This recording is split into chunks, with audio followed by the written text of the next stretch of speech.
Welcome to the Sinister Directory, where we show you creepy videos, photos, audio recordings, and other horrifying or unexplained content. We do not take credit for any of the material we find, and all rights go to the original posters. This story took place back when I was 19 in the early 2000s. I was attending university and had recently moved in with two other girls in a shared house.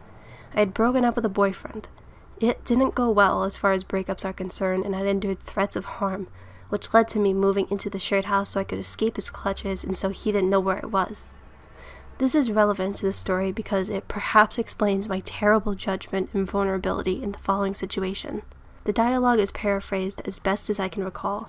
It was probably a lot more awkward, bumbling, and wordy than which I have written. Since being a teenager, I've always been into online gaming, and following my move into the shared house had reignited my passion for it. I deleted all my gaming-related software prior to going to university, partly because I thought I should have grown out of it, and partly because I was hiding it from my ex. I didn't want him to know about my nerdy pastime. This was many years before being female and a gamer was considered something cool, and I was reluctant for people to find out about it, so I stopped doing it. After setting up a new, shitty router in my digs, this was before ADSL was around, I quickly found myself back in an online clan with friends I'd played with from a young age.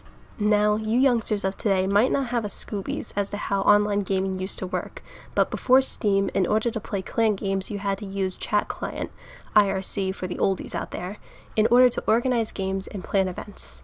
Your clan would have a chat room, other clans would have their chat rooms, and you would also go into league chat rooms to find games and organize servers, that sort of thing. You'd usually hang out in perhaps 10 different chat rooms, and this meant you always had plenty of people to talk to when you were bored. It was a great community. This was how I met Marcus. Marcus was in a different clan than me, and he was a great player. He was quite a bit older than me, at the age of 29. In IRC, he was hilarious, and he was always around the chat too. We quickly developed a friendship, and he would stand in for a player in our clan sometimes, although his skills far surpassed ours. As you can probably imagine, this headed towards an obvious next stage. A vulnerable 19-year-old girl who had just been through a traumatic breakup getting attention from an older, popular gamer guy.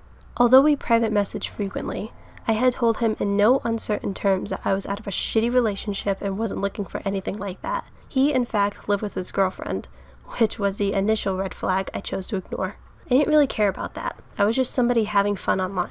If he wanted to spend hours gaming with me and talking to me instead of his girlfriend, I wasn't one to question it.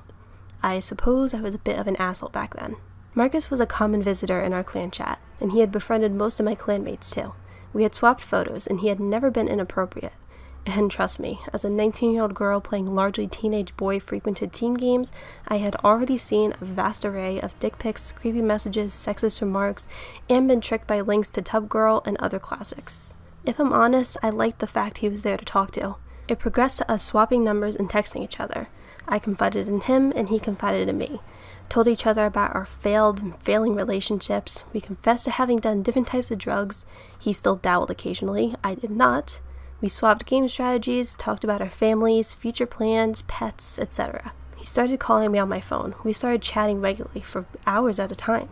My housemates started questioning who my secret boyfriend was. Fast forward perhaps 6 months, and one night Marcus suggested we meet up as friends for a drink and perhaps a bit of gaming. I was nervous, but I was also excited. After all our hours of conversation and bonding, perhaps we were destined to be together? He still had his girlfriend though, and I still maintained I only wanted friendship, as he did, so I kept these thoughts to myself. I decided to meet him and see if there was a spark or if I was attracted to him. If I wasn't, I reasoned, then no harm done. We were only meeting as friends. If I was, then, well, perhaps something could happen. 19-year-old me, as I've mentioned, wasn't really interested in the collateral. I'd been hurt in my breakup. I didn't give a shit about other people's relationships failing. I just wanted to have fun. Like I said, bit of an asshole. We arranged a date in the university half-term when I knew my housemates would be at their families' homes and I'd have the shared house to myself. He planned to stay for a night. 30-something-year-old me still looks back on the scenario and winces. What was I thinking he expected here? He told me what kind of car he had. I'm no expert, so let's say it was a heavily modded 3-liter beast thing. Of course, idiot 19-year-old me found the prospect of a 29-year-old man with a cool car very exciting. As the car pulled up outside my house, my throat tightened and my anxiety kicked in. Heart pounding, I went to open the door. It was too late to back out now. The first reaction I had was this guy was big, and I mean perhaps 6'5" and ripped. I'd seen a few photos, but they had never shown the extent of his muscles. He didn't look big in the photos I'd seen, but in real life he looked like a nightclub bouncer. My second instinctive reaction was a feeling of complete danger. He was actually good looking, but something was amiss.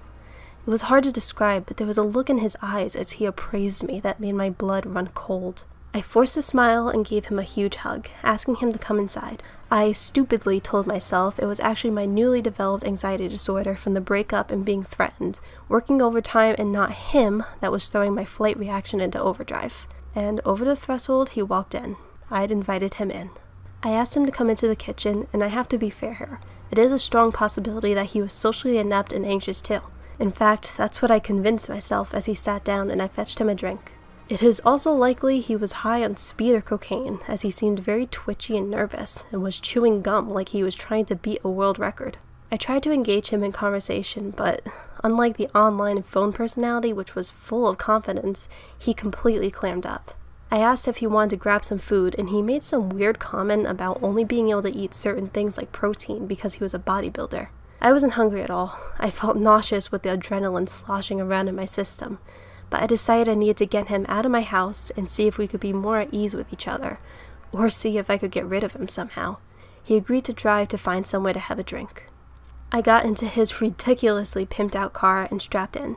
Heading out, I felt a lot calmer and more comfortable, and I think it was because his eyes weren't boring into my soul any longer. My anxiety reduced somewhat, and I started to ask him about the journey up. He traveled around 3 hours to meet. We eventually found a pub that was open, and he pulled up. We got out and grabbed a table. Again, he seemed very on edge. My adrenaline started pumping again. Those eyes. I couldn't decide if he was nervous, high, or deciding how he could murder me. We must have looked like a strange couple to the other patrons in the place, of which the majority were old men sitting at the bar. A 19-year-old, young-looking girl with a huge, muscly guy who looked like he might beat somebody to death with his bare hands. I took a deep breath and did what any sensible girl would do. I ordered a large drink and made the decision to get drunk. He ordered a Coke because he was driving. I know. Stop judging me. After an hour of the most awkward, stilted conversation and feeling like the whole place was watching our awkwardness, I asked to go home. I hate myself for referencing a teenager's crappy movie, but if you've ever seen the Twilight film when she's in the car and she touches his cold skin and shrinks away, I felt like that all the way back, although he didn't touch me. That palpable awkwardness hanging in the air between us. I felt so paranoid and I felt like I was in danger. When we pulled up to the front of the house, I decided to be honest and try to escape the situation. And I said, "Look, I know you were supposed to stay, but I feel like you're on edge and I'm tired, so maybe you should go home and we'll talk about it tomorrow." He took his seatbelt off and turned to look me straight in the eye. I can't go home now. It's late and I don't want to drive 3 hours. I'm really tired too. Can I just stay here on the sofa or something? And that, my friends, is where I made perhaps my second idiot decision of the day and said, "Of course you can." And this is where my housemate perhaps saved me from the jaws of the crocodile. As we trudged into my house, me, a 110-pound girl, and him, 220-pound hulk of muscle, wondering how the fuck I was going to survive the night, yet not wanting to cross the boundary into impoliteness, like telling him to fuck off, I heard a wonderful sound. One of my housemates had returned. Loud, brash, and gobby, my dear housemate Sarah, who I actually didn't know particularly well at this point, was there. Right there. She eyed Marcus top to bottom and said, "Who's this then?" Strangely, I felt embarrassed at the circumstances and paranoid I'd been completely overreacting due to my anxiety, so I just mumbled about him being a friend from home who's going to stay overnight in my room while I stayed in our other housemate's bed in the next room. Sarah's room was on the ground floor 2 flights down. She looked suspicious, but to her credit, casually flounced off into the kitchen, asking if we wanted something to eat. I said that we would be going to bed so that Marcus could get up early and set off. She said, "Just shout if you want some food or whatever." In retrospect, I think she wanted to give me an option if I needed help. This is where my story tips from uncomfortable to, oh no, this is bad. I am seriously getting palpitations writing this out. I've buried the memory of this day for over 10 years now. I showed Marcus to my room and told him to have a good night's sleep and that I'd be in the next room. He sat on my bed and patted on the bed next to him with his hand to indicate for me to sit down. I just cannot forget those eyes. He looked like a wolf, a fucking gigantic, muscle-bound wolf. I laughed awkwardly and spoke in a placating way. Come on, you know I'm not going to do that. Let's talk about this tomorrow. I'm not sure if it was a survival technique, but I just felt necessary to keep mentioning the next day like I was giving him a way out, because it definitely felt like we had crossed the line from awkward but friendly scenario into possible rape scenario. I stayed near the door and he said, I just want a little cuddle. His eyes bored into mine, and I felt a sudden uncontrollable urge to break eye contact or he was going to pounce. I looked away and my eyes found my phone charger. Not gonna happen, buddy. Don't be daft, I said as I walked over and pulled it from the wall. I then didn't dare glance in his direction again, as I all but ran out of the room and casually said, Good night, see you in the morning. I closed the door on him sitting on the bed. He hadn't moved, thank God. If he had moved, I think I would have fled screaming. I went into the room next door, which belonged to my absent housemate. I turned and locked the door with the flimsy lock, but I felt better. I was shaking from the adrenaline of the past few hours. I plugged in my phone next to the bed and climbed in, fully clothed. I didn't feel safe removing any clothing, and besides, Marcus was in my room and I was in my housemate's. I lay down on the bed and closed my eyes. Suddenly, my phone lit up. He was texting me. Please come and lie with me, it said. I couldn't believe it. He was lying perhaps 10 feet away from me and he was texting me. I replied, Stop it. Not gonna happen. He then proceeded to text me around 10 more times, pleading that he just wanted a cuddle and didn't want anything sexual. A strange part of me almost believed it. He did seem so lonely despite having a girlfriend. It oozed from his pores. After the 10th time, I was quite blunt, replying, No, I am going to sleep now. Stop texting. My phone went quiet. I lay, wide awake, for around 20 minutes. This was before iPhone, so I couldn't distract myself with the internet. I may well have had a Nokia 3310. I decided to wait until he was asleep. Then I could breathe and begin to try and sleep myself. I felt my resolve crumbling, and I started crying silently. I was such an idiot for letting this possibly dangerous man who was twice my size into my home and nobody even knew. Thank God Sarah had appeared. That thought gave me comfort. After around an hour, I started to calm down and decided to sleep. Then I could deal with getting him out of my house in the morning.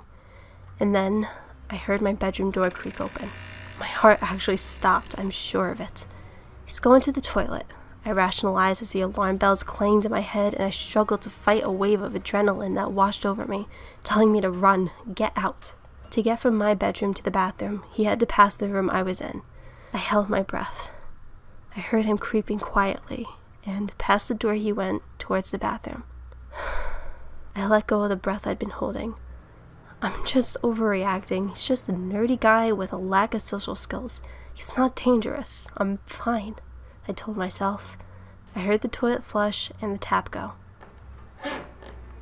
He was on his way back again, and it was this moment that the doorknob started to turn. I practically leaped out of the bed as silently as possible given the fact I was absolutely shitting myself and faced the door in the darkness. I didn't know what the fuck to do. Should I get a weapon, shout for Sarah, phone somebody? Just then, I heard his whispered voice as the doorknob kept twiddling. Hey, are you awake? Please let me come in. I need you. It was like the Three Fucking Pigs, except my house wasn't made of straw, but rather some really shitty MDF wood and a crappy 2-pound brass lock. And the wolf wanted to snuggle. I leant on the bed to make it creak, like I had just sat up, and faked a sleepy voice. What's up? What do you want? I'm asleep. He made another plea, whispering it through the crack of the door. Did you lock the door? Please, let me in for just a minute. I need to talk to you. I willed him away. It's locked. I'm sleeping. Go away. The doorknob stopped. I held my breath. No footsteps.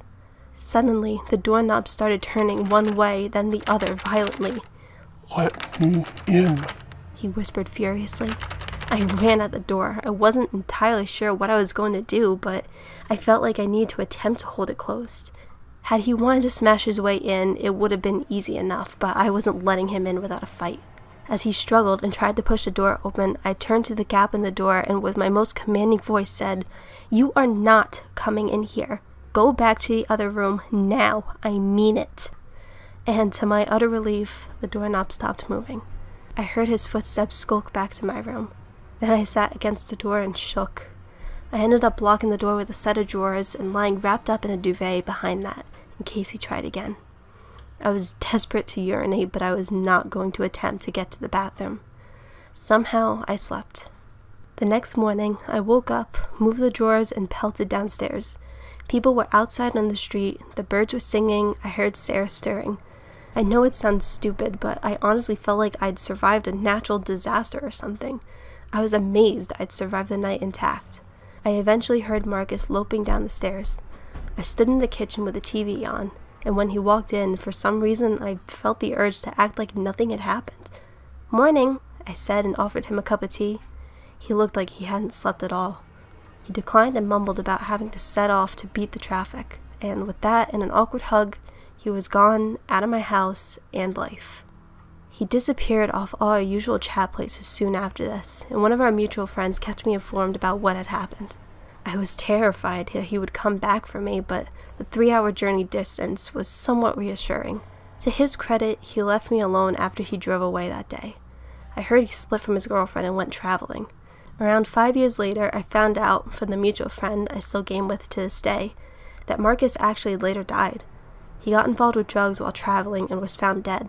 The authorities there concluded a drug overdose. His poor mother was apparently all over Facebook and local newspapers saying she wanted an investigation and was trying to get the British embassy involved. She said her dear son would never do drugs and he'd been an innocent man who was murdered. Of course, I knew better. He was not right in the head. He was exactly the type of person I would imagine to end up dead after taking drugs. Sadly, the news reports say he might have been subject to a honey trap. He met a girl online and flew to meet her. Then he was found dead. This made me really sad to hear, despite my experience. I sometimes wonder if he wasn't just looking for somebody to love him. I still ponder occasionally about the what-ifs. I flip between thinking he was a would-be rapist to perhaps just being a misunderstood, antisocial recluse. I still feel shame and guilt. I feel like I narrowly escaped a very bad outcome, and I still feel like I perhaps led him on, and because he was not sound of mind, perhaps he misinterpreted my signals. But then perhaps he should have known better, and perhaps he was taking advantage of my vulnerability. I feel like he needed help, and I feel like my own need for a friend outweighed my common sense. All I know is I was never that stupid again, and I've never met anybody off the internet again. You might be amused to find out I still regularly play online team games and still game with some of the guys from all those years ago, some of whom knew Marcus. He has an online memorial. They leave him comments. So, internet friend, we sure can't meet any longer anyway. I hope you found some peace before your tragic end.